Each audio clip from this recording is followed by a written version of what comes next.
کرتے ہیں کہ اللہ رب العزت نے مجھے عظیم نعمت سے مالا مال فرمایا۔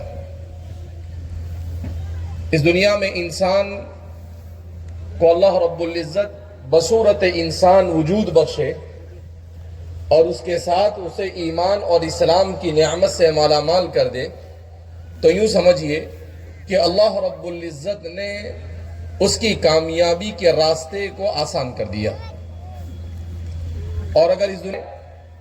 چاہے اسے دنیا کی کتنی ہی نعمتیں مل جائے، چاہے اسے حسن و جمال عطا کر دیا جائے، چاہے اسے دولت عطا کر دی جائے، چاہے اسے منصب عطا کر دیے جائے، دنیا کا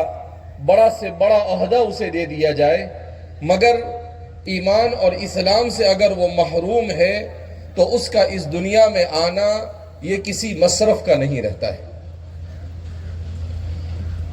اسی لیے قرآن کریم کی آیت کریمہ میں نے آپ حضرات کے سامنے تلاوت کی، جس میں قرآن میں اللہ فرماتے ہیں یا ایھا الذین آمنوا اتقوا اللہ حق تقاتہ ولا تموتن الا وانتم مسلمون، کہ مسلمانوں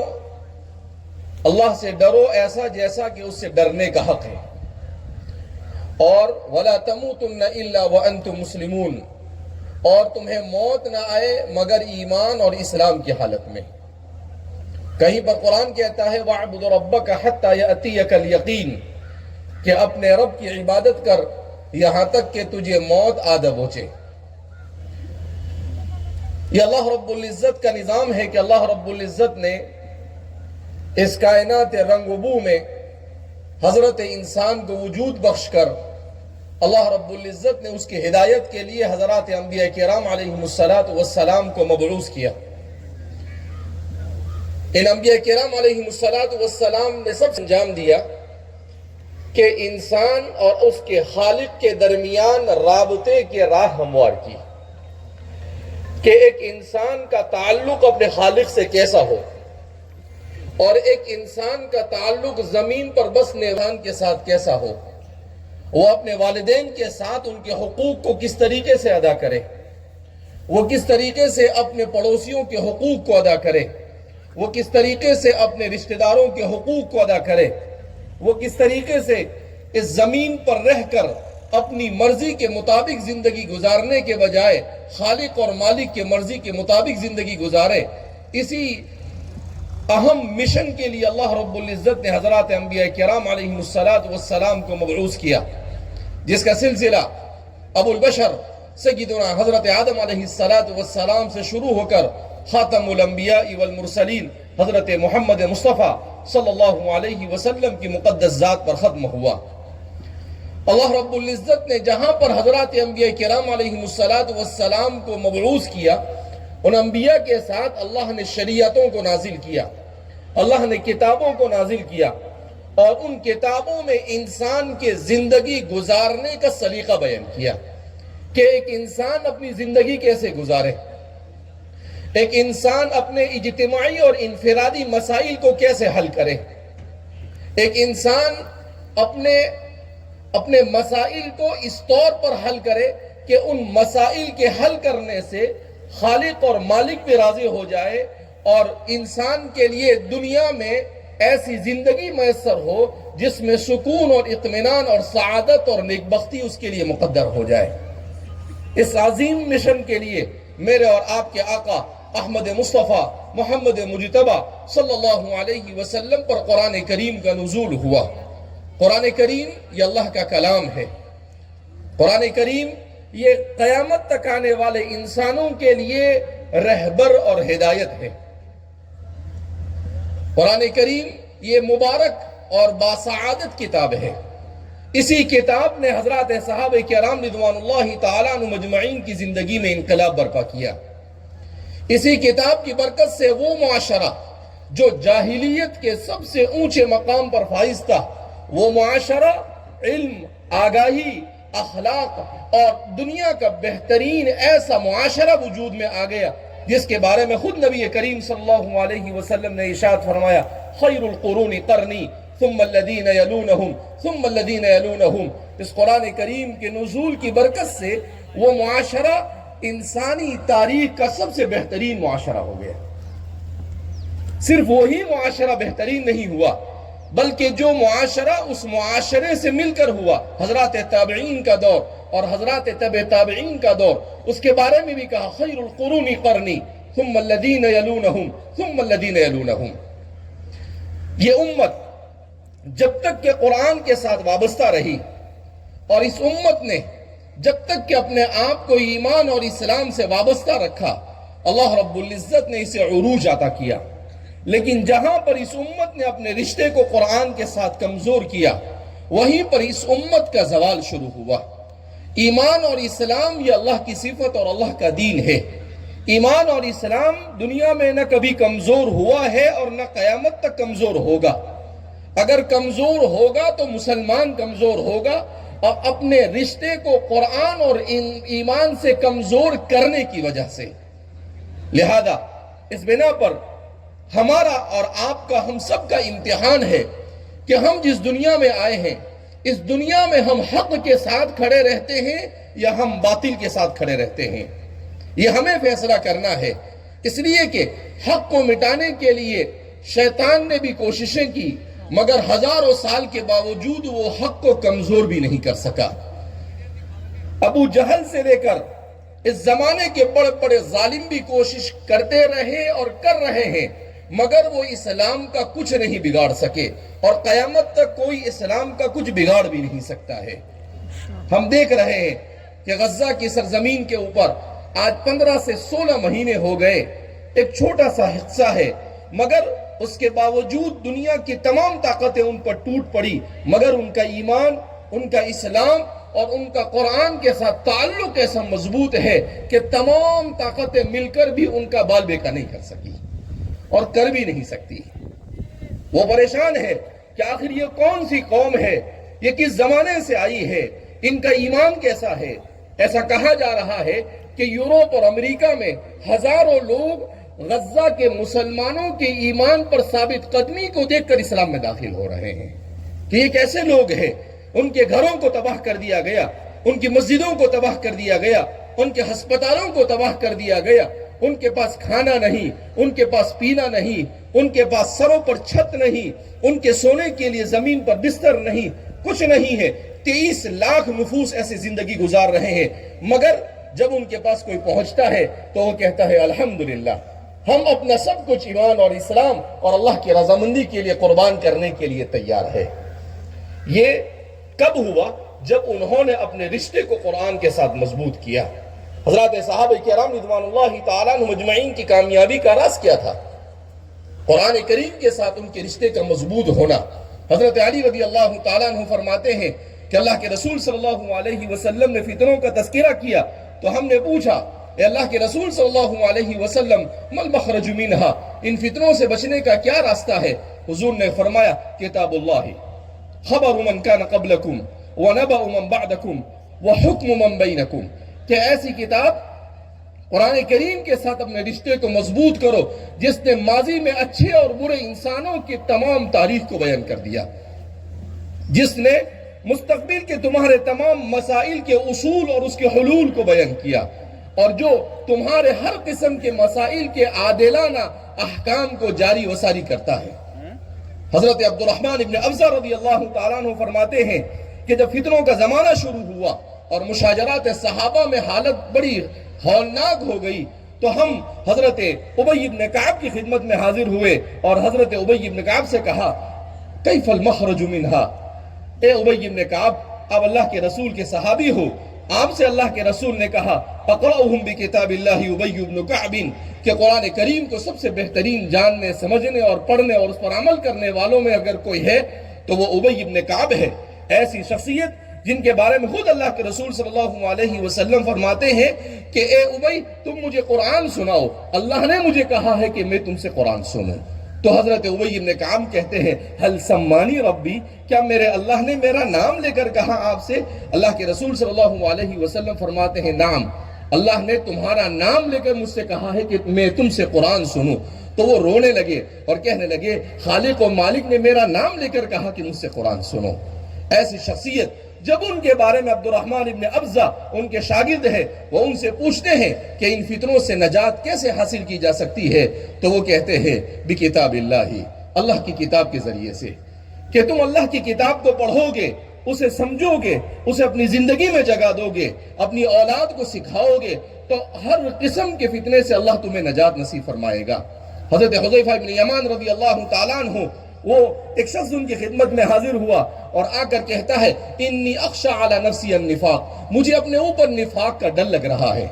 تو آپ مجھے بتائیے کہ مجھے ایسا لگ رہا ہے کہ میں نفاق کے ساتھ تو کہیں اس دنیا سے نہ چلا جاؤں۔ تو آپ نے اس سے سوال کیا کہ جب تم گناہ کرتے ہو تو گناہ کرنے کے بعد توبہ اور استغفار کرتے ہو؟ اس نے کہا ہاں، میں گناہ کے بعد توبہ اور استغفار کرتا ہوں۔ اور دوسرا سوال کیا کیا تم نماز کا اہتمام کرتے ہو؟ اس نے کہا ہاں، 5 نماز جماعت کے ساتھ اور سنتوں کے ساتھ پڑھنے کا اہتمام کرتا ہوں۔ پھر آپ نے پوچھا کیا تم قرآن کریم کو پڑھتے ہو؟ کہا ہاں، قرآن کو پڑھتا ہوں۔ کہا لا تخف علی نفسک النفاق، جا چلا جا، تیرے اوپر نفاق کا کوئی خدشہ نہیں ہے اور تو نفاق سے مت ڈر۔ آج ہم جس دور سے گزر رہے ہیں یہ ایسا دور ہے کہ ایک کوڑی کے اندر میں ہم اپنے ایمان کو بیچ رہے ہیں۔ ارتداد کا فتنہ منڈلا رہا ہے اور خاص طور پر عصری تعلیم کے ذریعے سے ہمارے نوجوانوں کے اندر میں ارتداد کی فضائیں قائم کی جا رہی ہے، جبکہ یہی وہ ہندوستان ہے جہاں پر آج سے تقریباً 150 پونے 200 سال پہلے آپ سے بالکل لگ کر دیوبند میں دارالعلوم کی بنیاد ڈالی گئی۔ وہ دارالعلوم اسباب ظاہریہ کے درجے میں اگر نہ ہوتا تو شاید میں اور آپ آج اسلام اور اسلامی تشخص کے ساتھ یہاں نظر بھی نہ آتے۔ اللہ جزائے خیر عطا فرمائے ہمارے ان بزرگوں کو جنہوں نے اس ادارے کو قائم کیا، اور اس ادارے نے صرف اتنا ہی نہیں کیا کہ ہندوستان کے مسلمانوں کے ایمان اور اسلام کی حفاظت کی ضمانت دی، بلکہ پوری دنیا میں اعتدال کے ساتھ اور صحیح معنی میں اہل حق کے مذہب کو باقی رکھنے میں آخری 200 سال میں جس تحریک نے سب سے بڑا رول ادا کیا وہ میری اور آپ کی تحریک دارالعلوم دیوبند ہے۔ ابھی میں پڑھ رہا تھا کہ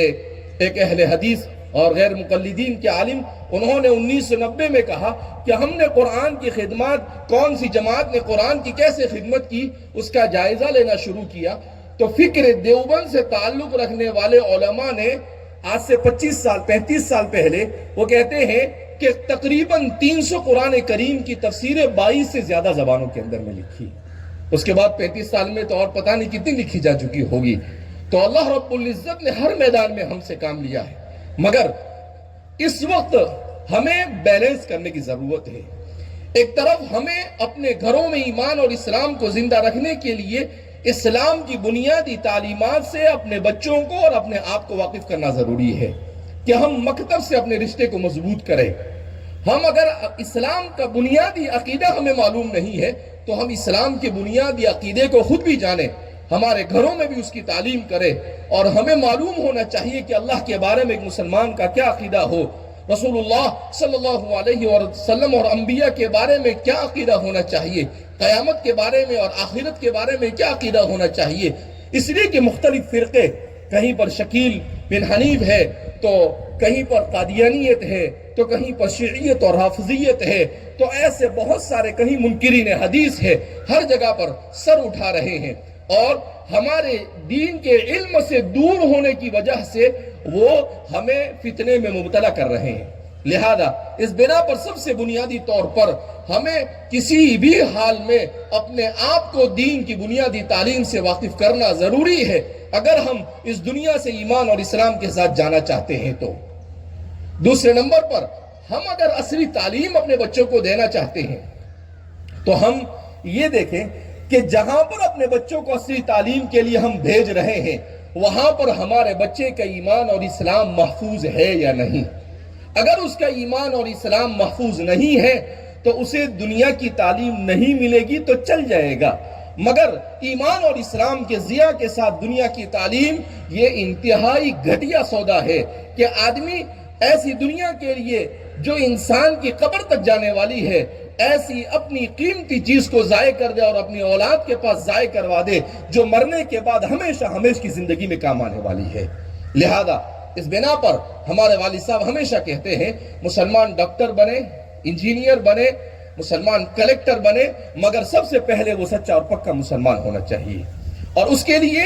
ہمیں علماء کی نگرانی میں اپنے تعلیمی اداروں کو قائم کرنا ضروری ہے، جہاں پر اسلامی تمام احکام کی پابندی کے ساتھ اور دین کی تمام اصول کی رعایت کرتے ہوئے عصری تعلیم انہیں دی جا سکے۔ اس تحریک اور اس فکر کو اس لیے مضبوط کرنا ضروری ہے کہ امت کا بڑا طبقہ اس جانب جا رہا ہے۔ اگر ہمارے ادارے نہیں ہوں گے، ہماری اسکولیں نہیں ہوگی، ہمارے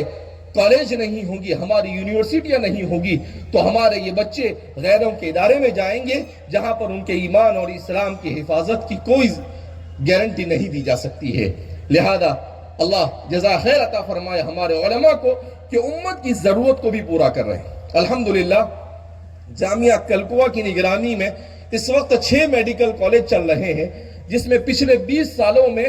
2500 سے زیادہ مسلمان ڈاکٹر امت کو فراہم کیے ہیں، 10,000 سے زیادہ انجینئر فراہم کیے ہیں، 5,000 سے زیادہ فارماسسٹ فراہم کیے ہیں، 25,000 سے زیادہ قرآن کریم کے حفاظ فراہم کیے ہیں، 10,000 سے زیادہ علماء فراہم کیے ہیں۔ تو جب دینی ماحول کے دیا جاتا ہے، اصل ہمارے حکیم الامت مجدد ملت حضرت تھانوی رحمۃ اللہ علیہ نے بھی فرمایا کہ کسی زبان کا اور کسی علم کا سیکھنا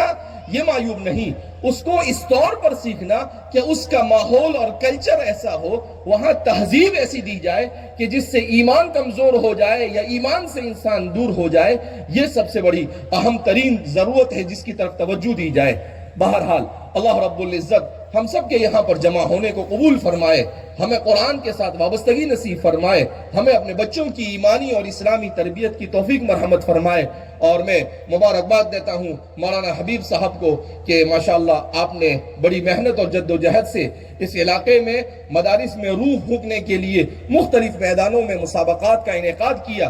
اس لیے کہ مسابقات کا زمانہ ہے۔ اب طلباء کو آپ مار پیٹ کر نہیں پڑھا سکتے ہیں، وہ زمانہ ختم ہو گیا۔ اب انہیں اسی طریقے سے مسابقات کے ذریعے سے ان کو محنت پر آمادہ کرنا ہوگا اور اس طریقے سے اپنے علماء کو پیدا کرنا ہوگا، اس لیے کہ معاشرے کو جیسے ڈاکٹر اور انجینئر کی ضرورت ہے، اس سے زیادہ معاشرے کو علماء کی ضرورت ہے۔ اگر علماء ہی نہیں ہوں گے تو ظاہر سی بات ہے ہمارے معاشرے کے لیے بہت سارے مسائل کھڑے ہو جائیں گے۔ ہم نے بہت سارے ایسے ملکوں کو دیکھا جہاں 90 سے 100% مسلمان ہے، مگر آپ کو کہیں پر اسلام نظر نہیں آئے گا۔ الحمدللہ آج ہم یہاں 14 سے 15% ہو کر بھی اپنے پورے تشخص کے ساتھ باقی ہے، اور دنیا کی طاقتیں اور دنیا والے وَمَكَرُوا وَمَكَرَ اللَّهُ وَاللَّهُ خَيْرُ الْمَاكِرِينَ کتنی ہی کوشش کرتے رہے، اگر ہم نے اپنے ایمان اور اسلام اور قرآن کے ساتھ وابستگی کا پختہ عزم کر لیا، دنیا کی کوئی طاقت ہمیں ہرا نہیں سکتی ہے اور ہمیں زیر نہیں کر سکتی ہے۔ مسلمانوں نے اس ملک میں قربانی دی اور اس ملک میں مسلمانوں نے اہم رول ادا کیا، اور آج بھی کر رہے ہیں اور آئندہ بھی کرتے رہے ہیں۔ ہمیں بغیر مایوس ہوئے بغیر اور ڈرے بغیر اس ملک میں پوری جرأت کے ساتھ اپنے تشخص کے ساتھ زندگی گزارنا یہ وقت کی سب سے بڑی ضرورت ہے، جس کے لیے ہمیں اپنے گھروں میں اپنے بچوں کی ایمانی اور اسلامی تربیت کا خاص اہتمام کرنا ہوگا۔ اللہ رب العزت ہم سب کو اپنی اولاد کی صحیح تربیت کرنے کی توفیق مرحمت فرمائے، اور کفر سے، شرک سے، نفاق سے، فسق اور فجور سے اور ہر قسم کی برائی سے اللہ ہم سب کی حفاظت فرمائے۔ اللہ رب العزت ہمارے حضرت مولانا ارشد مدنی صاحب دامت برکاتہم آپ کے سائے کو بھی ہم پر تادیر قائم فرمائے، اور ہم سب کو اپنے اکابرین کے